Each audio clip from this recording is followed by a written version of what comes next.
Was Lucifer really heaven's choir master? A lot of people say he led worship before he fell, but what does the Bible actually teach? Let's break it down and see what the scriptures reveal. Before his fall, Lucifer wasn't just an ordinary angel. The Bible identifies him as an anointed guardian cherub. Ezekiel 28:14 says, "You were the anointed cherub who covers, you were on the holy mountain of God." This tells us he held a very high-ranking position, right in God's presence. He's described as incredibly beautiful, wise, and full of brilliance. Ezekiel 28:12 even calls him the seal of perfection, full of wisdom and perfect in beauty. So, we know he was a majestic and powerful being, but does that automatically make him a worship leader? The strongest clue comes from Ezekiel 28:13, where God says to him, "The workmanship of your timbrels and pipes was prepared for you on the day you were created." Timbrels and pipes are musical instruments. Now this doesn't directly state he was a choir master, but it powerfully suggests that music was part of his very being. His body seems to have been created to produce sound or music, perfectly equipping him for a role in worship.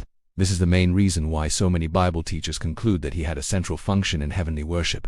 Let's look at his position. In the Bible, cherubim are always connected to worship around God's throne. They cover the mercy seat, they surround God's presence, and they are featured in heavenly worship scenes in the book of Revelation.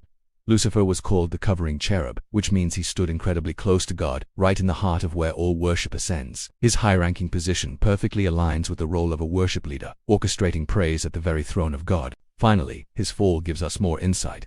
Isaiah chapter 14 describes his downfall, saying, "Your pomp is brought down to the grave, the sound of your harps." It then quotes his prideful boast, "I will ascend, I will be like the Most High."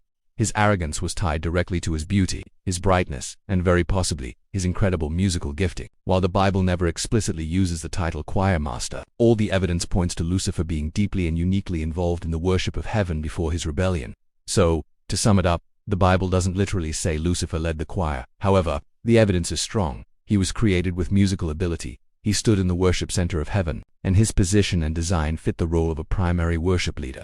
The concept is biblically supported, suggesting he was more than just a musician. He was a magnificent being entrusted with a key role in heavenly praise. Thanks for watching. If you found this interesting, don't forget to like and subscribe for more deep dives into what the Bible really says.